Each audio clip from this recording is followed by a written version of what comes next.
H.R. 2544, an act to improve the organ procurement and transplantation network and for other purposes. Under the Speaker's announced policy of January 9, 2023, the gentleman from Maryland, Mr. Hoyer, is recognized for 60 minutes as the designee of the Minority Leader. Thank you very much, Mr. Speaker. Today, Mr. Speaker, we once again have seen the majority party unable to govern. Defense bill was scheduled today, and apparently the majority party cannot get its act together, and so we're not considering the defense bill today. Unfortunately, the Republicans seem to be frozen by their own dysfunction. It is interesting that we have scheduled today to show the work that the 117th Congress did that is making such a positive effect today in America. Today, we ought to reflect on what Democrats accomplished by standing together last Congress with some bipartisan support. The 117th Congress was one of the most productive in American history because Democrats united behind a common cause, investing in America, making us stronger, safer, healthier, and more competitive in the 21st century. Now, the historic investments we made to create jobs, lower costs, and build the economy from the bottom and middle out are coming to fruition. Conveying the scale of these laws' positive impact on our country is no easy task, especially in a single hour. And we do not expect to do it in this hour alone. We can look at the past 32 months of consecutive job growth in America, however. We can point to the 13.5 million new jobs, including 800,000 new manufacturing jobs in the last 2.5 years, added to our economy under the Biden-Harris administration.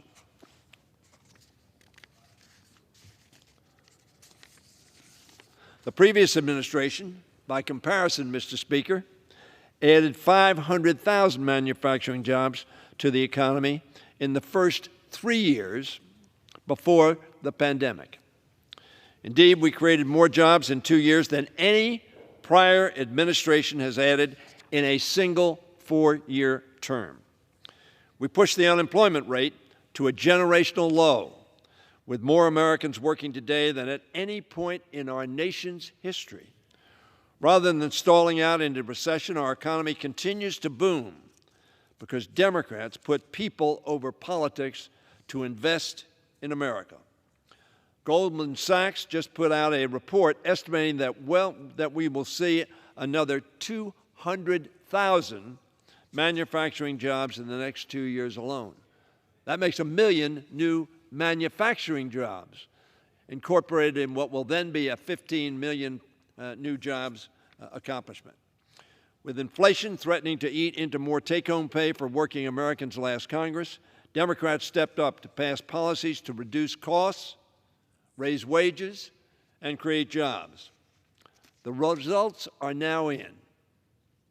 It worked, and it's still working. Wages continue to go up, inflation continues to go down, and our economy continues to grow at a steady pace. There are many factors at play, Mr. Speaker, in the global economy, but we owe these strong economic trends in no small part to the laws we enacted in the last Congress. Economic strength alone, however, doesn't capture all that these laws are accomplishing for the American people. The best way to understand how these laws are transforming our nation for all Americans is to meet Americans where they are, to hear firsthand how these policies are making a difference in their lives and the lives of their family. This year, Mr. Speaker, members of the Regional Leadership Council, appointed by Minority Leader, Democratic Leader Jeffries, have had those conversations with countless Americans at schools, hospitals, union halls, small businesses, VA clinics, farms, and factories across the country. We have also sought to identify further funding opportunities, implement these policies, and inform the public about how they can access these programs and opportunities. Mr. Speaker, tonight we want to show Americans how their tax dollars are building a better future for their families and communities. We're working with Democrats to ensure that those investments reach every community in every corner of the country. And we look forward to working with Republicans to do the same. It doesn't seem to be your focus, their focus right now, but maybe it will be. All Americans deserve to feel the impact of these policies, whether they live on the quietest country road or the loudest city street. Because investing in America, Mr. Speaker, means investing in all of America. Over the next hour, the members of the Regional Leadership Council will detail our implementation progress and show how investing in America's agenda is changing lives. I will now turn over to my colleagues, and I yield first to the gentleman from Florida, Mr. Soto.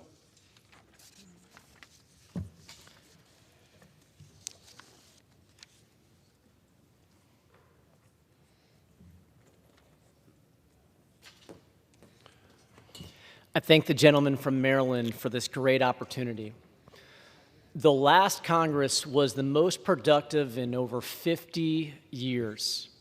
With the leadership of President Biden and Democrats in the House and Senate with the help of some moderate Republicans, we were able to pass landmark legislation, the core of which in our economic agenda was the Infrastructure Investment and Jobs Act, which had a bipartisan vote.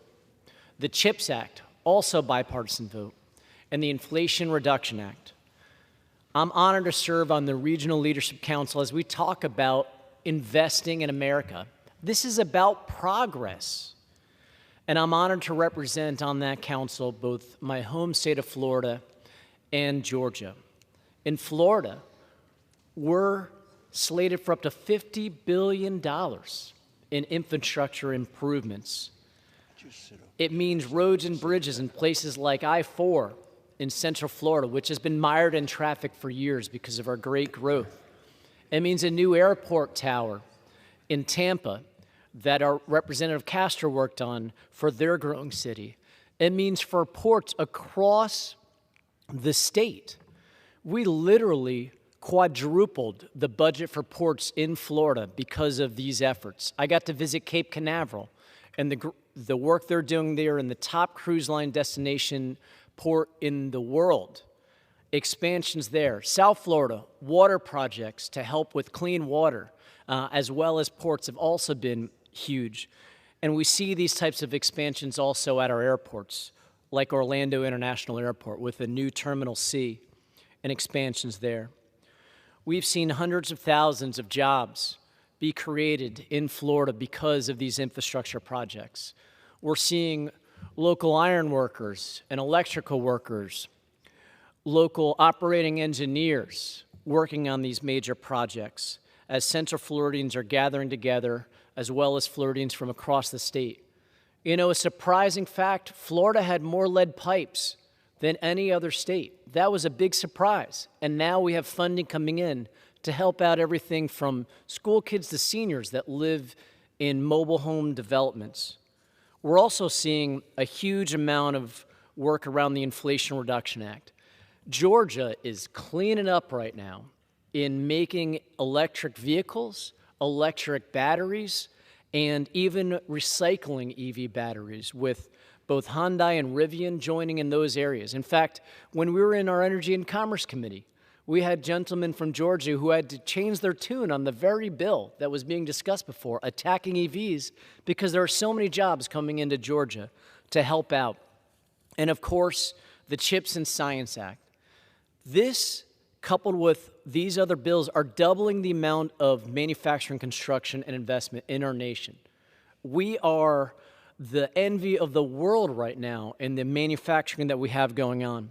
In our own state, we focus on aerospace chips, chips to help out with satellites and rockets, to help out with the harsh conditions of space and aerospace. And we were just named a finalist for the biggest CHIPS Act in the state in Central Florida. And we're going to continue to work with them and also with Green Garden Village, the biggest Inflation Reduction Act project, making EV batteries. And so thank you so much to the gentleman from Georgia, my leader, always will be my leader, Steny Hoyer, for bringing us together to talk about progress, to talk about jobs, to talk about manufacturing and clean energy as we continue to invest in America and move our nation forward. And I yield back to the gentleman. I thank the gentleman for his comments, and I now yield to the gentleman from Northern California, Congressman Huffman. I thank the gentleman from Maryland, and Mr. Hoyer, let me also thank you for doing such a great job steering this Regional Leadership Council through our work so that we can highlight how Democrats are investing in America and putting people over politics.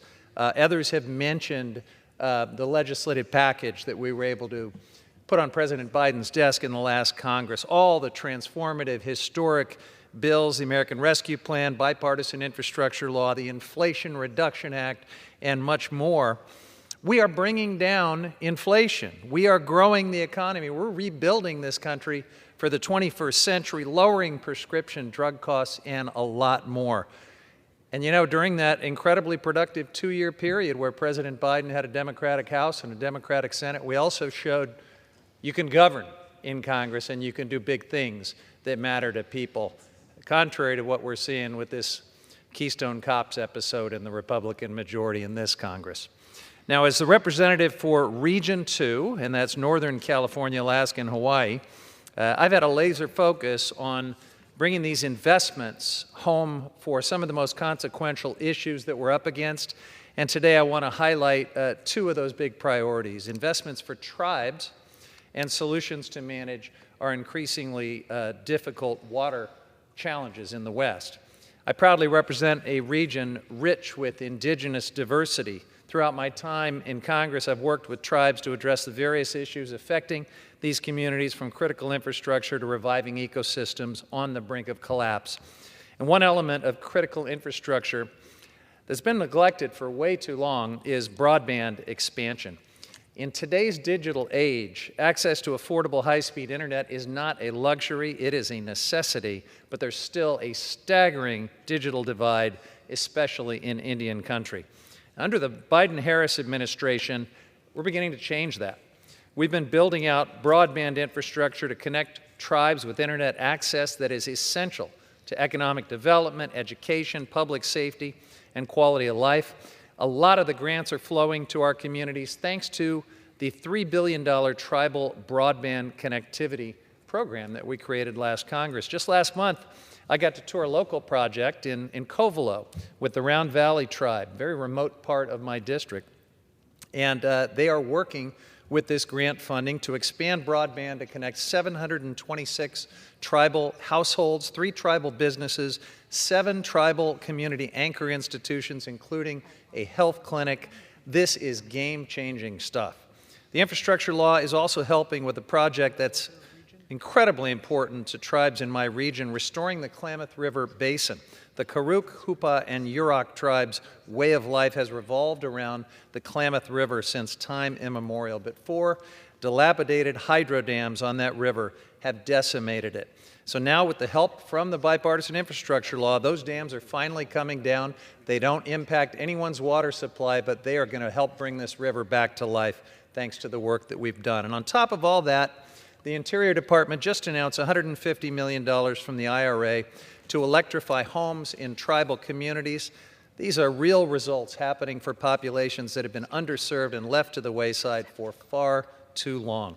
Now let's switch quickly to talk about the looming crisis with water infrastructure and resiliency in the West. Every community in our region, rural or urban, has to deal with the impacts of crippling droughts year after year. The climate crisis is driving severe conditions, historically low water allocations. We've got our work cut out for us. We need to prioritize equitable, green, and proven-to-work solutions that help communities adapt, like large-scale water recycling. And that's exactly what we're doing. We included the largest investment in Western water infrastructure in decades in our work in the last Congress. And to date, we've invested $310 million from the bipartisan infrastructure law for projects that advance water recycling and reuse. In fact, in the North Bay, where I represent, a reuse authority program just received $6.9 million for these types of projects. There are a lot of groundbreaking initiatives underway right now to combat drought in the West because of the work that we did. Under the IRA, we made $25 million a $25 million investment to fund a pilot project that just makes too much sense. In California, we have all of these aqueducts and canals that have evaporative water loss and could have solar panels covering them to reduce that loss and generate clean, renewable energy. We now have a pilot project to enable that kind of innovation, a win-win solution because of the work we did. All of this is happening on the ground in our communities, and it is proof that investing in America pays off. We should all take note. Thank you, Mr. Hoyer, and I yield back. Thank you very much. Investing in America, making a difference for people, that's what we're doing. And I now yield to the gentlelady from Delaware, Ms. Lisa Blunt, Rochester. Thank you, Mr. Hoyer. To my good friend and to the leader, thank you for organizing this special order hour, and especially for your steadfast leadership of the Regional Leadership Council. What I love about Steny is that his whole focus was, this is about implementation, but it's also about informing people about all the things that have been done to support the American people. And so I want to thank you. I want to thank Leader Hakeem Jeffries for creating and organizing our group. And I'm honored to represent my colleagues of Region 9, which includes the states of New Jersey, Maryland, Virginia, the District of Columbia, and my home state, Delaware. Our region, like the entire Regional Leadership Council, has been focused on the implementation of the historic legislation passed in the 117th Congress and signed into law by President Joe Biden and Vice President Kamala Harris. When Democrats put people over politics and delivered transformational change. Leaders like Representative Jennifer McCullen in Virginia's 4th Congressional District have delivered results for her constituents. Funding to reconnect Richmond's historic Jackson Ward neighborhood that was split in half during the construction of the interstate highway system. This funding was delivered through the bipartisan infrastructure law, reconnecting communities. Chairman Bobby Scott was able to secure over $400 million for the city of Norfolk, Virginia's 3rd Congressional District, to help create more climate-resilient infrastructure in the face of increased flooding.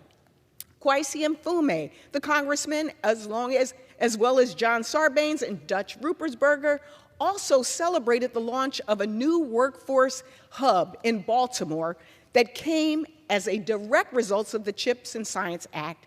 And the hub will help train workers to step into good-paying jobs and build the region's skilled workforce, all while catalyzing investments in clean energy.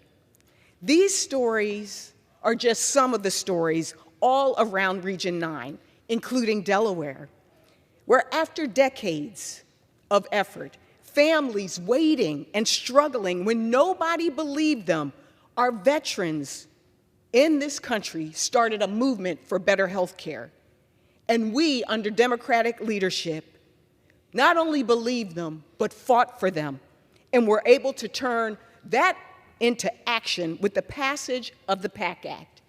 Before you here is the result of a resource fair that we did in Delaware. My office did a constituent resource fair where we had hundreds of Delawareans come out to learn about resources from dozens of federal, state, and nonprofit agencies. But on the spot, 30 veterans were able to sign up and be screened for the PACT Act. Those were benefits that now those families will be able to have. In addition, and for me this is personal and goes back over 20 years, finally, I want to tell the story of a small town in Delaware called Ellendale, a rural community reliant on well water. Residents of Ellendale had been forced to bathe, to cook with, to drink dirty water. They had fought for decades to secure a local connection to clean and reliable drinking water.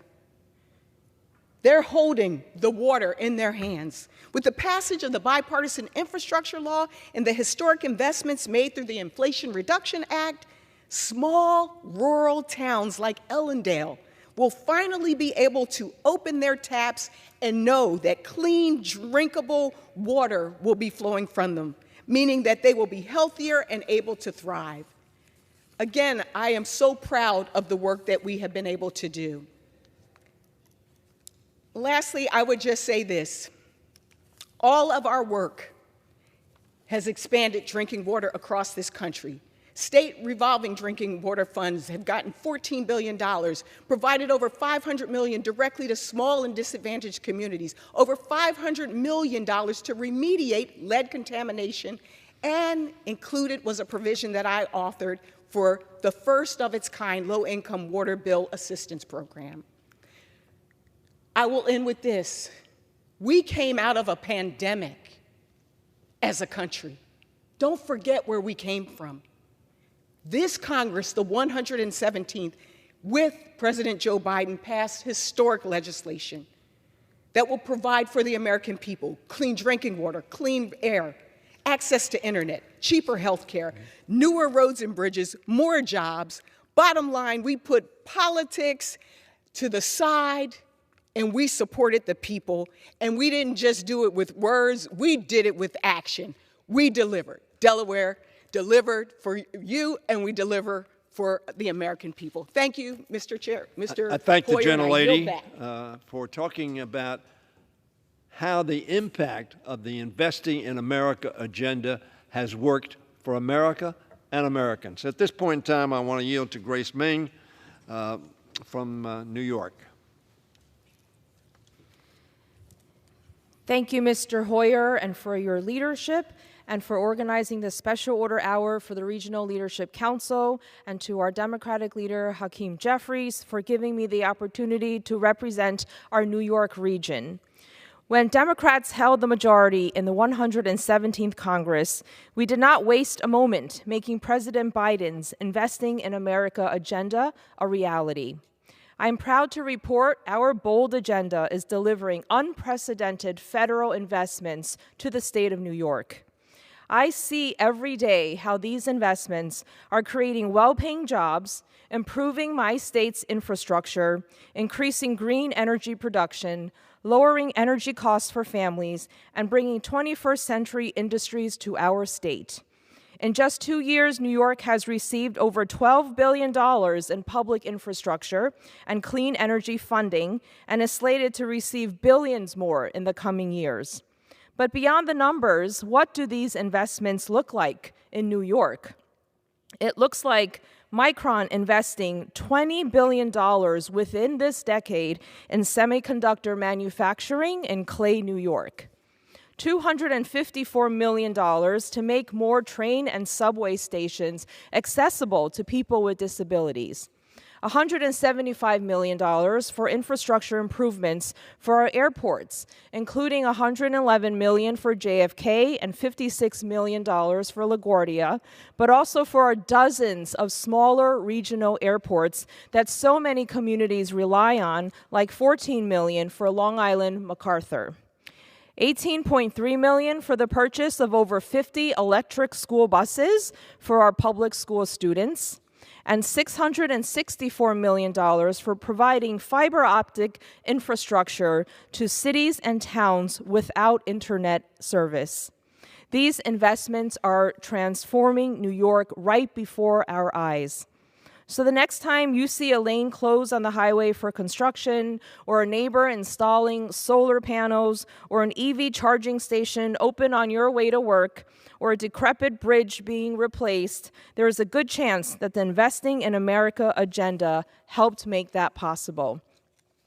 I also want to take time today to talk about the Investing in America agenda's climate-resilient infrastructure investments, the largest of its kind in American history. The impacts of climate change are here, and millions of Americans are suffering the consequences. Storms, flooding, heat waves, and wildfires are occurring with greater intensity and frequency. It is causing unprecedented damage, tragically taking lives and even entire communities. In my own Queens district, lives were lost to stormwater flooding 2 years ago during Hurricane Ida. But the Investing in America agenda is making our communities safer and our infrastructure more resilient to these impacts. We're investing $8.7 billion to ensure roadways can withstand natural hazards and that communities have safe evacuation routes.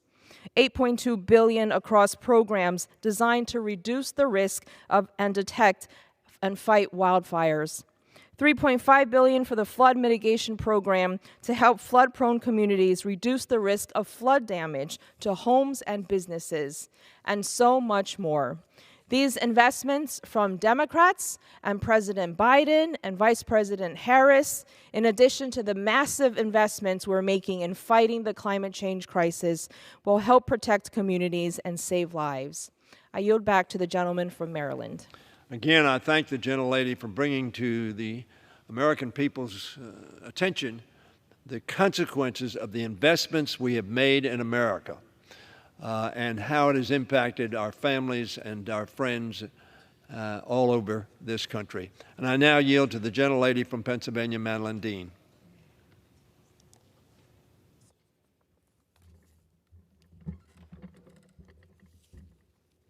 Thank you, Mr. Hoyer. It's a delight to be with you tonight. Last Congress was the most productive Congress since 1964. Democrats in the House and Senate, alongside the Biden administration, invested in America and in our communities. The Infrastructure Investment and Jobs Act, the Inflation Reduction Act, the CHIPS and Science Act. The scope of just these three bills is immense for everyone, everywhere. Because whether your district is red, blue, or purple, these monumental laws will reach you and help transform where you live, where you work, where you play into something greener and safer. With the largest investment in our planet in our lifetime, we're reimagining the fight against the climate crisis. That means building more resilient roads, stronger bridges to withstand a changing climate. It means expanding our EV infrastructure. It means manufacturing. And in Region 10 that I represent, these dollars will guide us from the Rust Belt to revitalization. We're seeing this work already. In Pennsylvania, in Representative Cristaluzio's district, in the west of Pennsylvania, we've invested $3.5 million to connect Moon Township to a new economic hub that'll create 1,900 construction jobs and generate $14 million annually for the community. In Susan Wild's district, in the Northeast, we're investing more than $36 million to upgrade roads, highways, and bridges, like Cementon Bridge, to better connect the Lehigh Valley. And in the entire southeastern region of Pennsylvania, where I'm from, we're investing more than $200 million to improve roadways, I-95, 676, the Boulevard, and Route 1. Our Commonwealth is becoming better connected. The same can be said for West Virginia, $1.6 billion for its roads, bridges, public transit, and so much more, including I-64 connecting West Virginia's two largest cities, Charleston and Huntington, making an hour commute safer and more efficient, making a huge difference for residents, commercial vehicles, and tourists who love West Virginia's wild and wonderful scenery. The federal government is helping to fund an upgrade to I-64 that is long overdue. And because of our work, more than $26 million has already been dedicated to upgrade I-64, US 35, and more to come. Whether it's US 35 or I-75, Ohio is using this federal funding to upgrade their roads as well. Congresswoman Marcy Kaptur's district celebrated the reopening of DeSalle Bridge, a newly built section of I-75 in Toledo, with the help of more than $12 million from the infrastructure law. In Northeast Ohio, my colleague, Congresswoman Amelia Sykes, 20 highways, interchanges, and off-ramps. And in Congressman Greg Landsman's district, we're investing $1.6 billion into the Brent Spence Bridge, ensuring safety. In a state like Ohio, upgrading roads, bridges means better connections that will grow its economy in Ohio, but for its Kentucky. And speaking of Kentucky, it is the #1 producer of cars, light trucks, and SUVs in our nation. And it's one of the nation's leaders in electric vehicle battery parks. Look at that. A so-called red state is leading us in being green. And recently, EV battery plants in Kentucky, alongside neighboring Tennessee, received the largest federal investment ever made to the auto industry. Across Kentucky, like in my colleague Congressman Morgan McGarvey's district, officials are committed to smartly serving growing hybrid and electric vehicle market. Because it's not just where we're driving, it's what we're driving. And it's not only good for our planet, but it's good for jobs. EV manufacturing will provide more than 10,000 jobs for Kentuckians. So whether a red state or a blue state, we are all in this moment together, a moment where we can once again transform our nation into a powerhouse of manufacturing. That's what government is about. It is not about bickering or faux impeachment inquiries or shutting government down. No, because what we are doing with this impressive list of investments is showing that government can work and must work for the people, for our planet, for our children. And with that, Mr. Hoyer, I thank you and I yield back. I thank the gentlelady for her comments, making it clear that we invested, just didn't spend money, we invested to make America better and American lives better. And now yield to the gentlelady from Minnesota, the gentlelady Angie Craig. Thank you so much, Mr. Hoyer. Mr. Speaker, I rise today to recognize the work of the Regional Leadership Council. You know, my colleagues and I, we just got back to D.C. after an extended work period in our districts. It was a busy, busy time in the South Metro of Minnesota, but also across the Midwest. To me, being busy is a really good thing. Busy means things are happening. Small businesses are opening, roundtable discussions, ribbon cuttings, shovels in dirt, town halls, and yes, a whole lot of harvesting is about to be happening across the Midwest, including corn and soybeans across my congressional district. But this work period was busy for a very particular reason. We passed the 1-year anniversary of the Inflation Reduction Act, and we were able to celebrate the benefits that this legislation has already brought home, and in particular to rural communities. I want to take a minute and put this legislation into perspective about what it's already done and what it will continue to do for Midwest communities. Let me start with the Inflation Reduction Act's historic investment in homegrown biofuels infrastructure, the largest this nation has ever made. E15 and biofuels production are key for our ag communities and environments. They expand markets for family farmers, support economic growth in rural communities, and they are a solution that we have available today to help us address climate change. You know, across Region 3, these credits are providing family farmers and producers with the support and resources that they need to sustain and grow their operations, enabling them to continue feeding and fueling our country. You know, earlier this summer, the Department of Agriculture awarded their first awardees for the IRA's Higher Blend Fuels Infrastructure Program.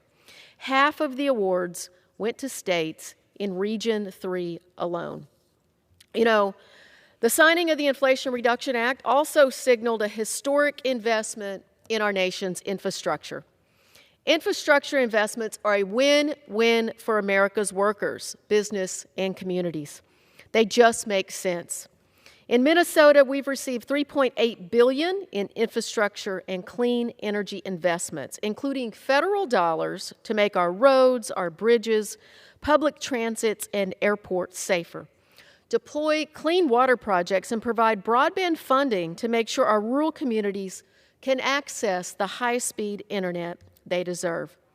And these investments we're building right here in Region 3.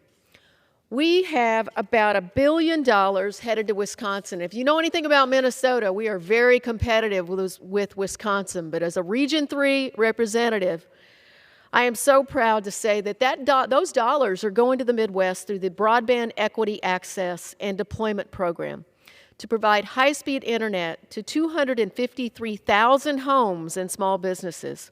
$73 million heading to Michigan through the Bipartisan Infrastructure Law's Bridge Investment Program to replace the 85-year-old Lafayette Avenue Bridge, which serves as a critical passage point in the state's economy, and the list, of course, goes on. You know, each of these infrastructure projects will play a critical role in building a safer, stronger America, and I personally cannot wait to see every single one of them come to life. You know, I'm going to end with personal privilege, Mr. Hoyer. I spent about 20 years working in the medtech industry, and since entering Congress, working to lower health care costs has been one of my highest priorities. Given that, I thought I would just end my remarks by sharing a story of a man, a constituent of mine named Bob Miller. Bob relies on Medicare, and for years, about a decade, he's relied on a prescription drug to treat his debilitating MS flare-ups. But over a decade, Bob has seen the price of his drug skyrocket and was ultimately forced to stop taking the drug that he relies on because even with insurance, the price of that drug was just too expensive. Bob's story is heartbreaking but unsurprising. We all know people across America who have to make those same critical decisions each and every day. Because here in the richest country in the world, people like Bob have been forced to make the decision to forego life-sustaining medications because it's just too expensive. When we passed the Inflation Reduction Act, we allowed Medicare the power to negotiate, to start negotiating drug prices across our country. Good old-fashioned competition to help lower drug costs for our seniors. I don't understand for the life of me how my colleagues cannot be in favor of good old-fashioned competition. Many American seniors are now and will be able to live happier, healthier lives as a result of this legislation. And that, my friends, deserves to be celebrated. I look forward to continuing to see the benefits of all of these important pieces of legislation. And with that, Mr. Hoyer, thank you for convening us, and I yield back. I thank the gentlelady for her contribution to showing how investing in America has made a difference in rural America and made a healthier America. And now I yield to the gentleman from Washington State, Mr. Kilmer. I thank the gentleman from Maryland. Mr. Speaker, in my region, you'll find the Investing in America agenda in full swing. Since Congress delivered the bipartisan infrastructure law to President Biden's desk, infrastructure investments totaling nearly $6 billion have been announced in my state of Washington alone. Roads and bridges and ports and water systems, and even some investments that haven't led cable news. Just last month, in my district, we celebrated nearly $20 million to support healthy salmon populations, which are vital to our culture and to our way of life and to jobs, for hatcheries, for habitat, for culverts. When the founders of my state built our roads, they often did so over rivers and streams. We have culverts intended for fish passage that, simply put, don't work. And you don't hear a lot about that piece of the infrastructure law, but it is a big deal, whether you're a sportsman or a citizen of one of the 12 tribes that I represent, or just someone who appreciates nature. These investments matter. To the north of my district, the representative from Washington's 2nd District, Rick Larson, who is the ranking member of the Transportation Infrastructure Committee, recently hosted a bipartisan forum focused on showcasing the benefits coming to ports. As Leader Hoyer has said time and again, let's make it in America. These investments in ports make sure that the things we make in America can get sold all over the world. In my own district, the Port of Grays Harbor has been awarded a $25.5 million grant for an export terminal. And to be clear, that will help export American products all over the Pacific Rim. In downtown Seattle, our colleague from Washington's 7th District, Pramila Jayapal, organized an event at the Salmon Bay Bridge. This bridge is on track to receive $25 million for the rehabilitation of its movable span, ensuring it can accommodate shipping boats efficiently. But listen, Washington isn't the only state whose residents are benefiting from these investments. In Colorado, Diana DeGette, our colleague from the 1st District of Colorado, celebrated the noteworthy replacement of the 112-year-old Alameda Bridge in Denver. Spanning Interstate 25 and the South Platte River, that bridge holds the distinction of being the oldest highway bridge in the state.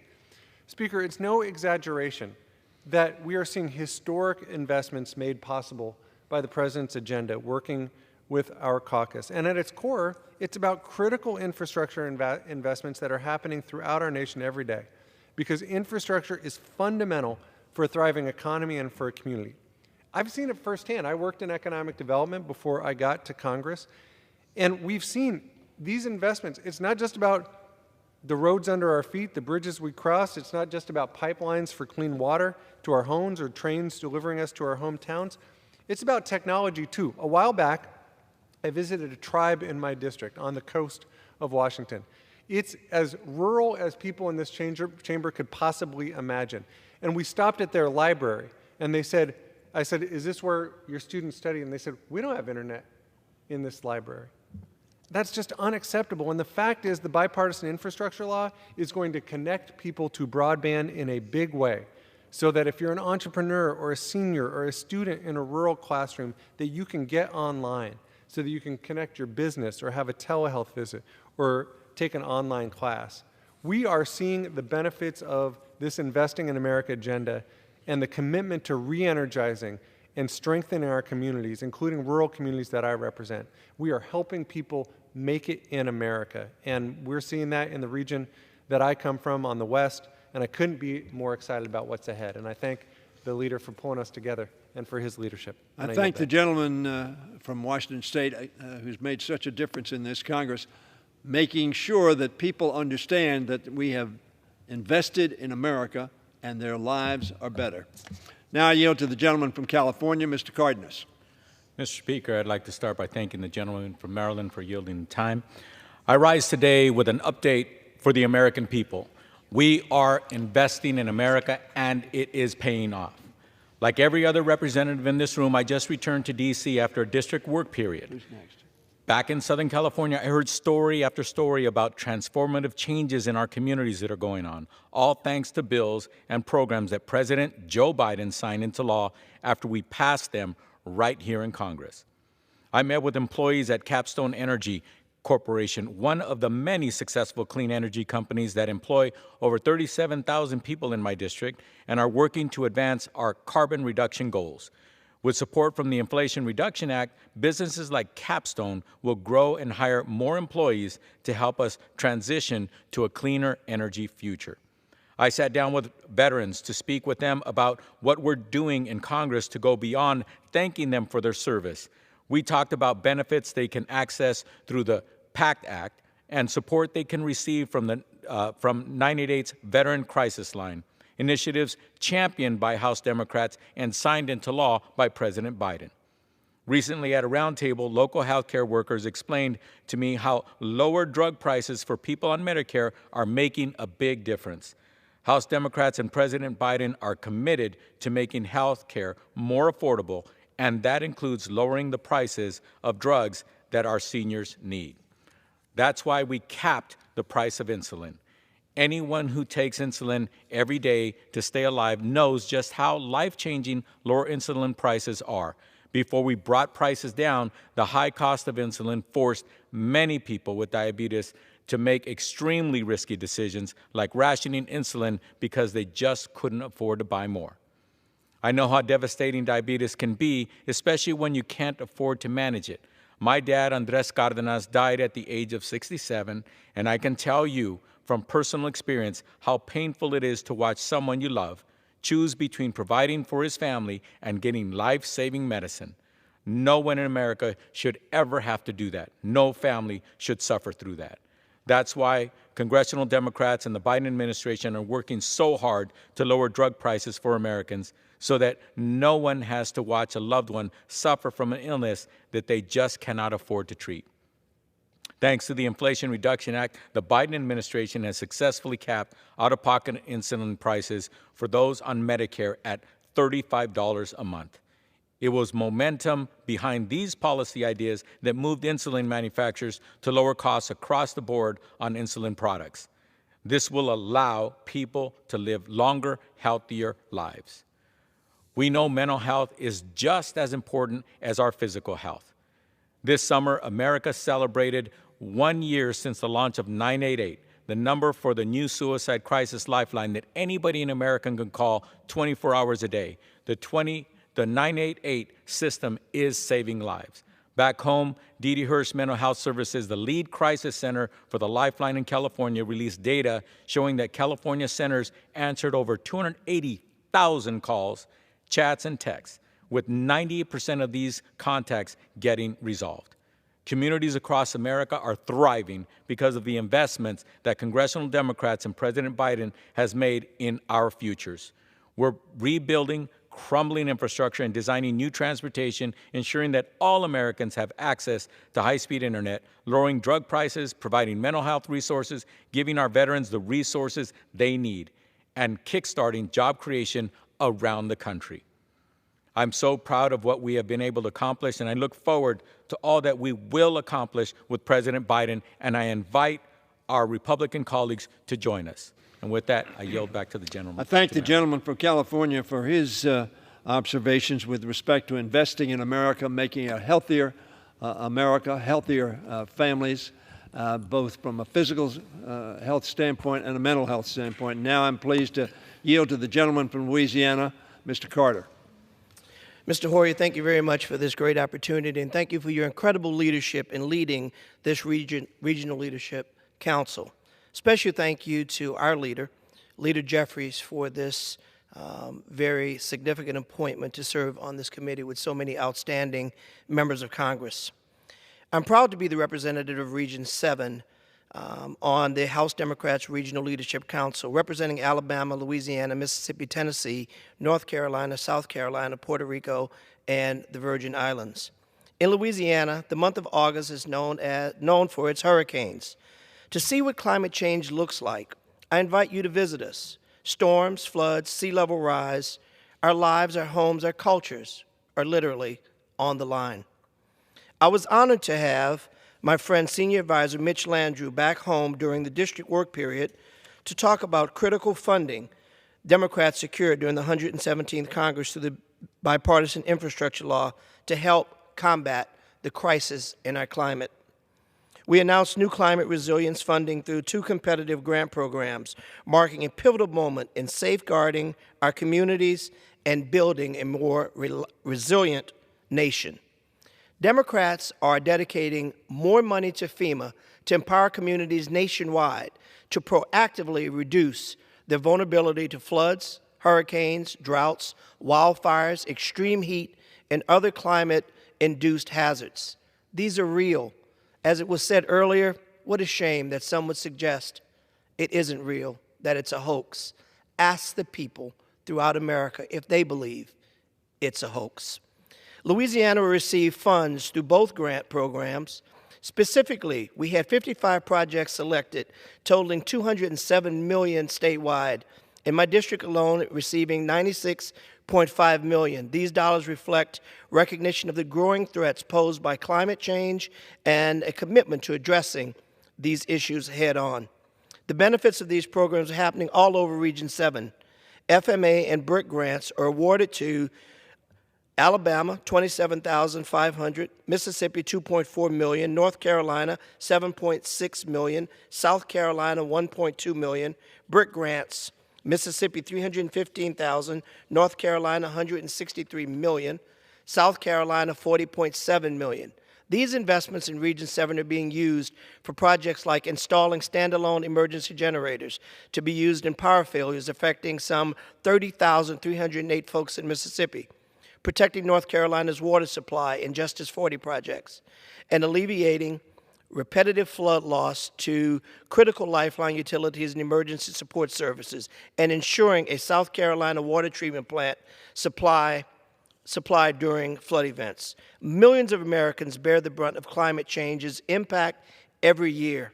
Whether through drought, extreme heat, wildfires, or floods, Louisiana knows the truth better than anybody else. These projects are not just infrastructure. They're lifelines that strengthen the fabrics of our community. We know that these are real. We know that it's making a difference. Democrats have been fighting for these issues and providing not just talk, but real action. The cost of war has been real, and we've seen it in every way. The honoring of our PACT Act addresses the full scope of issues affecting toxics exposed to veterans, access to veterans care and benefits while reforming VA's presumptive decision-making process. It will expand VA's healthcare eligibility for over 3.5 million veterans exposed to burn pits and establish a presumption of service and connection for over 23 respiratory illnesses and cancers. It would eliminate the requirement that veterans prove exposure to toxic substances, a requirement that has often prevented many from accessing the care and benefits they earned and deserve. This comprehensive bill expands access to care and benefits to the veterans who were exposed as they selfishly served our country. It also expands benefits to their loved ones and surviving family members. I've joined my colleagues in widely promoting the benefits of this bill and encouraging veterans to apply. 1 year after its passage, more than 800,000 claims and counting have already been filed. Veterans deserve more than a hollow thank you for their service. They deserve action.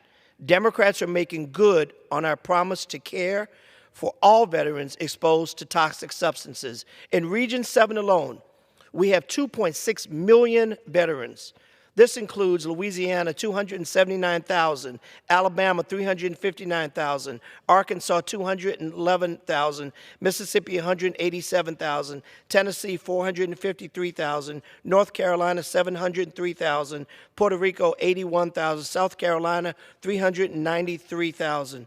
Most importantly, the families of veterans who tragically lost their lives because of being exposed to toxic substances during their time of service. Tonight, we're celebrating this historic achievement of the 117th Congress. We're seeing lives changed in real time. Democrats will keep fighting to make life better for all Americans, regardless of race, background, socioeconomic status. Again, I am proud to be the representative of Region 7 on the Regional Leadership Council. We are working for you, and we aren't nearly done. Thank you very much. I yield back. Now recognize Congresswoman Fletcher from Texas. Thank you, Mr. Hoyer. Thank you for your leadership and for your belief in and commitment to our country. As a proud representative of Region 6, which is Texas, New Mexico, and Arizona, I joined my colleagues in recognizing the transformative laws that we passed in the last Congress and the efforts now to ensure that these investments in America are investments in every community, in every corner of our country. In our region, we are already seeing the impact of the Infrastructure Investment and Jobs Act, the CHIPS and Science Act, the Inflation Reduction Act, and so much more. I was glad to work with my colleagues in the House Democratic Caucus on these bills, and of course, to vote for them and to see President Biden sign them into law, because they have the purpose and the effect of ensuring that the United States remains a beacon of excellence in science and technology and engineering and innovation, with the infrastructure in place to support that work, to ensure that the things that we dream up, we make right here at home. I'm so glad to report that the Investing in America agenda is mobilizing historic levels not only of federal investments, but also of private sector investments in the United States, bringing manufacturing back to America. Just last month, while I was home, I got to join in a ribbon cutting at a new igloo cooler distribution facility in my region, because they were producing so much, 16 million coolers annually, that they needed to expand production space and create new storage and shipping space. And that's not surprising. At the end of last year, American manufacturing growth began outpacing the rest of the world. Data from the U.S. Bureau of Labor Statistics in July showed that Region 6 is at the heart of that growth. In Arizona, LG Energy is quadrupling its initial planned investment to $5.5 billion to build a new plant outside of Phoenix that will produce enough batteries to power 350,000 electric vehicles per year. So far, companies have committed to invest more than $58 billion in the Grand Canyon state since President Biden took office. In New Mexico, Intel is investing $3.5 billion to expand manufacturing of advanced semiconductor technology at its Rio Rancho campus, creating an expected 700 new jobs. Companies have committed to invest more than $6 billion in the land of enchantment. And in Texas, Samsung has announced plans to build a $17 billion semiconductor fabrication plant. And just up the road, Texas Instruments is in the early stages of a $30 billion chip project. So far, 6 projects totaling $61 billion in investment are expected to create 8,000 new jobs in Texas alone. Since the CHIPS and Science Act was introduced, more than 50 new U.S. semiconductor projects have been announced, totaling more than $210 billion in investments. And we're just getting started. I look forward to continuing the work with my colleagues on the Regional Leadership Council and President Biden and his administration to continue the work, to invest in America, and to ensure that these laws benefit all Americans. Not blue states, not red states, the United States. We're putting people over politics. Thank you, and I yield back. I yield to the gentlelady from Massachusetts, Ms. Trahan. Well, I want to thank the chairman for yielding and for his decision to highlight the unprecedented investments being made in regions across our country. Over the past 2 years, every single state across New England has benefited mightily from President Biden's Invest in America agenda.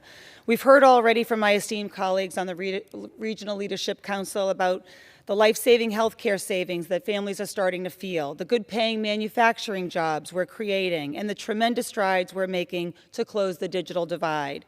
Each of those are being felt on the ground in my home state of Massachusetts and in every state in the region. Tonight, however, I'd like to focus on a singular issue that has disproportionately improved the lives of almost every family in New England: President Biden's bipartisan infrastructure law. Mr. Speaker, New England is home to some of the oldest roads and bridges in our nation. In fact, the bridge where the shot heard round the world was fired in Concord, Massachusetts, and the district I have the honor to represent is still standing to this day. And Battle Road, which connected Concord to Lexington nearly 250 years ago, is memorialized for folks across the country to come and experience for themselves. Of course, not every single bridge or road is that old, but there are thousands of these critical pieces of infrastructure across New England that are decades or even centuries old. And due to year after year divestment from Washington, state and local governments have struggled to keep up with increasing repair costs for a long time. Mr. Speaker, this was a problem I saw play out firsthand as a kid growing up in Lowell. The state came in and built what was supposed to be a temporary bridge, the Rourke Bridge, over the Merrimack River. The plan was to come back and replace the bridge in a few years, but that never happened. The temporary Rourke Bridge is still standing, albeit hardly, 40 years later. And until we took up and passed the bipartisan infrastructure law, there was no telling if and when it was ever going to be replaced. But this landmark legislation is delivering $150 million to finally get this project done. That's the kind of impact this once-in-a-generation investment is having in communities across New England. In Woodstock, New Hampshire, the Green Bridge on Route 175 was one of the first projects in the country to receive funding from the infrastructure law. And in New London, Connecticut, over $320 million in federal funding is supporting the rehab of the Gold Star Memorial Bridge on I-95, a critical corridor that supports more than 42,000 vehicles each day. Mr. Speaker, by the time the bipartisan infrastructure law has allocated its last dollar in 2027, it will have improved the lives of every single American. It will have made thousands of roads and bridges safer for parents to get their children to school on time. It'll have shortened commutes, giving workers back precious time from each evening to spend with their loved ones. And it'll have reduced car maintenance costs caused by crater-sized potholes that are the bane of every family's existence. This is Presidents of both parties have promised for decades but failed to deliver. But President Biden and the Democrats in Congress got it done. And bridges large to the Basileir Bridge in Haverhill, Massachusetts, are finally going to be completed because of it. I'm proud of the work we did with President Biden to pass his to work ahead as a member of the Regional Leadership Council under Chairman Hoyer's tremendous leadership to make sure the bipartisan infrastructure law is successfully implemented. I thank the chairman for inviting me, and I yield back. I thank the gentlelady from Massachusetts for her remarks. And now I will yield to the gentlelady from Illinois, Ms. Kelly. Also a member that everybody has been a member of the Regional Leadership Council. Thank you, Mr. Speaker, and thank you, Chairman Hoyer, and I'm a very proud member of the Regional Leadership Council, Region 4. I rise today to acknowledge one of the largest public health threats facing our nation. Our nation's children are returning to school, and all they should be worried about is acing their next test. Instead, too many children live in fear of the constant threat of gun violence, and gun violence does not need to occur. Has expired. Under the Speaker's announced policy of January 9, 2023, the Chair recognizes the gentleman from Arizona, Mr. Schweikert, for 30 minutes. Thank you, Mr. Speaker Pro Tem. As a courtesy and also the fact he did a kindness to me a while back, so what goes around comes around, I'm going to give Mr. Hoyer a couple more minutes to finish his closing. I thank you very much for that, and I'm glad a good deed is returned, and I'll return it again. I yield to the gentlelady from Illinois. Gun violence does not need to occur inside a school to harm our children. The stress from living in a community impacted by gun violence has been proven to lower test scores and increase mental health conditions like anxiety and PTSD. Just last week, I was in a place called Danville in the central Illinois part of my district with 25 young people. The stories I heard were devastating. One young man talked about how 2 brothers and his father were killed because of gun violence. Just last week alone, there were 42 shootings in Chicago. A 15-year-old was shot in a park. A 14-year-old was shot while he was riding in a car. An 8-year-old, think about that, 8 years old, was shot just walking on a sidewalk. I am so happy that Congress has begun to make progress to combat this public health crisis. We got the Bipartisan Safer Communities Act done, the first time in 30 years that Congress took meaningful action on gun violence. And on August 31st, Attorney General Merrick Garland directed the ATF to comply with the Bipartisan Safer Communities Act licensing requirements for gun sellers. We've made progress, but there's so much more to do. Democrats are prepared to take these next steps. The American people, young people, are asking us to deliver. We put people over politics when we pass the Bipartisan Safer Communities Act. We can and must do more. We cannot afford to wait. Thank you, and I yield back. I thank the gentlelady for her comments. Mr. Speaker, I ask unanimous consent that all members may have 5 legislative days in which to revise and extend their remarks on the former special order and to submit extraneous material into the record. And I want to thank my friend for Arizona for his courtesy and yield back to him. Mr.